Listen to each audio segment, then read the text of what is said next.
My colleague Christian Amanpour spoke exclusively with Israel's Prime Minister Naftali Bennett earlier. I just want you to have a listen to this exchange.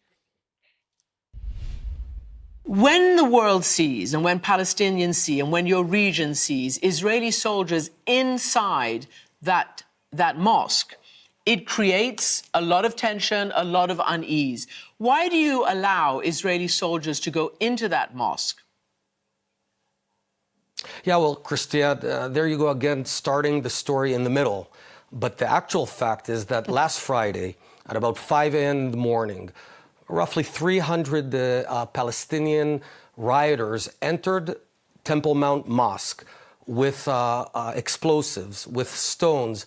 They began desecrating their own mosque, burning, throwing stones, and preventing about 80,000 decent Muslims from going to pray. My responsibility as Prime Minister of Israel is to provide freedom of prayer to everyone in Jerusalem, including Muslims, which is why I had to send in policemen to remove the rioters, and it worked. Indeed, 80,000 Muslims went on later to pray peacefully. So, you know, when faced with violence, you have to act tough. Foreign Minister, I just want to push you a little further on what we were just discussing before in response to what you've just heard there. Jordan isn't being accused of encouraging Palestinians to commit acts of violence by any Israeli lawmaker. But it's the response of the Jordanians to what is going on that is seen as encouraging activity by Palestinians within the compound. Does that make sense? I just want to get your response to that specifically. No, it doesn't. It does not make sense, Beyki. What Jordan did is took the same stand it has taken historically over decades.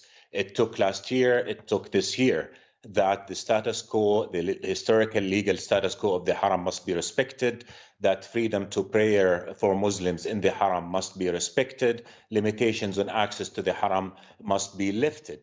That is what Jordan did, and what also Jordan did is urged everybody to make sure that we mitigate against any eruption of violence. The beginning of the story, Beyki, is that we have a conflict that continues to evade a solution. We've worked for the last few months, years before even, to try and create a political horizon that will address the issue that there is an occupation, that there is no horizon to solving it, that we must move towards ending all tension and move towards the two-state solution.